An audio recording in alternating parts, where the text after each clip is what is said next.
Hi, welcome back to Missouri's Cricket Barn Homestead. This is Debbie, and I just wanted to have a few words with everybody out there in regards to what's happened in East Tennessee and Western North Carolina, and a lot of the communities in the Southeast.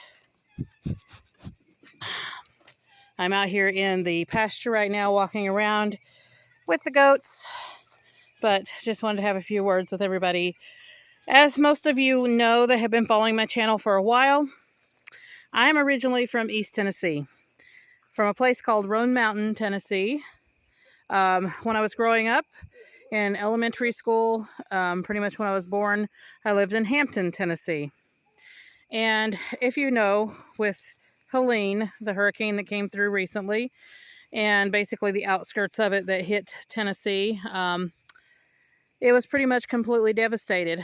Erwin, Tennessee was completely underwater. Interstate 26, which had just been finished in 2015 when I left Tennessee and moved to Cheyenne, Wyoming. As you know, our channel was formerly Cheyenne, Wyoming Urban Gardener. Well, that had just basically finished at about the time when I left. And there was a lot of roads and bridges and things like that that were new. And there was a lot of old standing bridges. Now, I lived in Roan Mountain, Tennessee after I left Hampton, Tennessee in about third grade. So I was pretty much raised in Roan Mountain, Tennessee. I went to school at Cloudland High School, so now you know a little bit more about me in Roan Mountain, Tennessee. And Roan Mountain was pretty much completely devastated. There is a river there that runs through Roan Mountain, and a lot of my family is in a place called Hampton Creek in Roan Mountain, as well as Heaton Creek in Roan Mountain, and a lot of my family is just dispersed throughout Roan Mountain in areas such as around near the Roan Mountain State Park. Roan Mountain State Park is home to the water wheel and several historical sites like the Miller Homestead, Farmstead, things like that there. And a lot of it was devastated. The flooding was completely astronomical. And I was there in 1998 when there was flooding then and had to clean up then. And my parents live right across or right on the Doe River Gorge on 19E going into Roan Mountain. And their property was destroyed in 1998. We basically cleaned up, rebuilt as much as we could, fixed as much as we could, and FEMA came in at that time and helped quite a bit with the situation at that time. And a lot of properties along that Doe River Gorge were condemned, as well as given the ultimatum that they could never have flood insurance again on their properties if they chose to remain on those properties. So my family, they couldn't afford to go anywhere else. And a lot of those families couldn't afford to go anywhere else. It's a very poverty-stricken area, and they couldn't just leave. I mean, that was property they had bought and paid for and had cleaned up and put their blood, sweat, and tears into, so they couldn't just up and leave. So a lot of people retained their property even though they were given those ultimatums.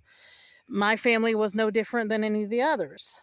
And now the property is completely and utterly more destroyed than it was in 1998. This flooding was way, way worse than the flood in 1998.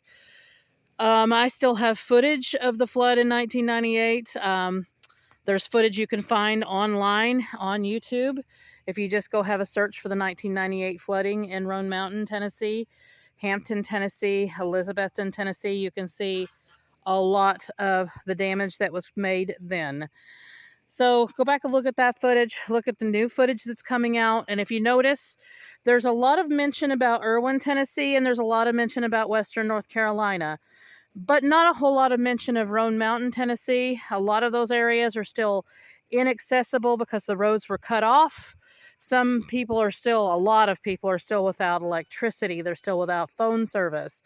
They're just basically having to rely on themselves, and that's what we've done as a mountain people for centuries, is rely on ourselves when times like these happen. And We were trained to, or raised to know how to cook for ourselves if we didn't have electricity, how to build a fire, how to put together food, raise our own food when we needed it, help out others in our communities, bring in people that maybe didn't have any food or wasn't as prepared. And sometimes we will end up with entire families sitting down at a dinner table and sharing what we have, even if it's hardly anything at all.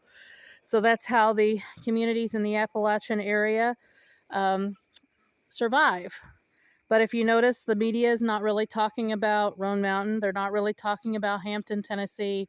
They're not really talking about Elizabethton, Tennessee so much, or Valley Forge community, or Long Hollow, or so many areas in eastern Tennessee. It's just mentioned about primarily the major cities, the Tri-Cities, Bristol, places like that were not as badly hit as East Tennessee was, and definitely Western North Carolina. There are still hundreds that are missing, hundreds presumed dead. So much is going on, and it is hitting me just as hard because my family lives right along that river. My mom, fortunately, had been living with my brother up on a mountainside, so she was not in the direct path of the water, but our property was, and our home property. So that was pretty much destroyed. And here I am. I'm in northern Missouri, and I would love to go out there and I could help. I'm helping as much as I can from where I'm at. I have a friend who is one of the dispatches for the missing people, and she's doing as much as she can. I'm doing as much as I can to help out others, to remind them that even when floodwaters recede, there's still a fear of diseases that can come up because there are still people that are deceased that are in the flood areas that have not been accounted for, that have not been picked up, and all of that can promote disease. In the 1998 flood, after the flood happened, and there was so much going on with cleanup, there were people that ended up getting typhoid fever.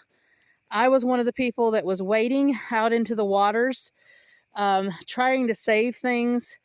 We ended up having a cockatiel. We had a cockatiel back then that had been left in the home because we had to basically just get out with what we had. And I was not living with my parents at that time. I had already moved out. I'd gotten married. And so I had to fight my way back to my parents to help them out because the roads were devastated then and they're way worse now. Again, entire communities, hundreds of bridges that are out. People that are on YouTube that are creators, they are also suffering, that have been in the floodplain. Maybe you haven't even heard from them yet because they haven't had a chance to put a video out. There's no cell phone service. And a lot of people rely on cell phone service and Wi-Fi in order to upload videos. So there is that. So just bear in mind that that's what going on in the community. Have patience, understanding, empathy, and sympathy for those that are lost. So, my heart goes out to everybody. I wish I was there. I wish I was able to help more than I am, and worried about my family. There are still family members I have not heard from, especially in the Hampton Creek, Roan Mountain area. They were basically pretty much cut off. There are schools that have been completely flooded out. Hampton High School has been completely flooded out, and communities that I lived in when I was young that I have not heard anything from, have not seen anything from. I can't just call them because the phone service is off. Landline, cell phone, all of that is very difficult to get through, if you can get through at all, if it's not cut off. So please, please, please bear in mind that is what is going on. I'm as affected as everybody else, even though I'm way out here in Missouri and I'm safe from flooding. My family is not. And we're all trying to rebuild. We're trying to figure out how to get help there, what kind of help is needed. And the government has been a little slow at reacting to what has gone on.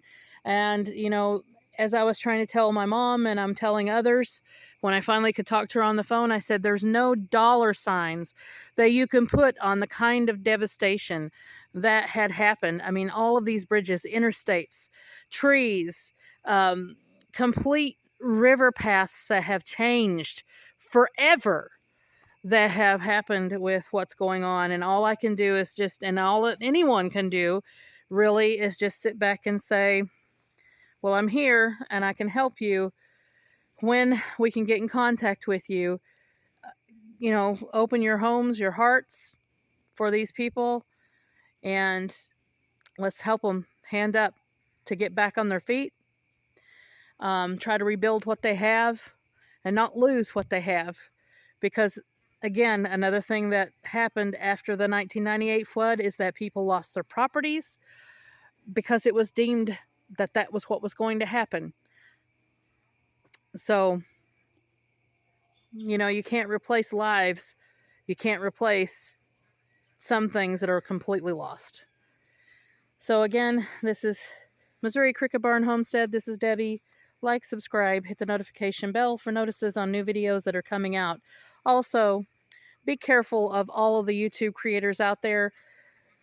For the most part, most YouTube creators are honest, and they're just trying to share their lives and to teach and show people what they can do with their properties. But there are those out there that will take advantage of others and of situations. Be careful of clickbait titles. Be careful of others trying to take advantage and of the situation and try to gain a little notoriety from what happened. Anyway, we'll look forward to seeing you in the next one.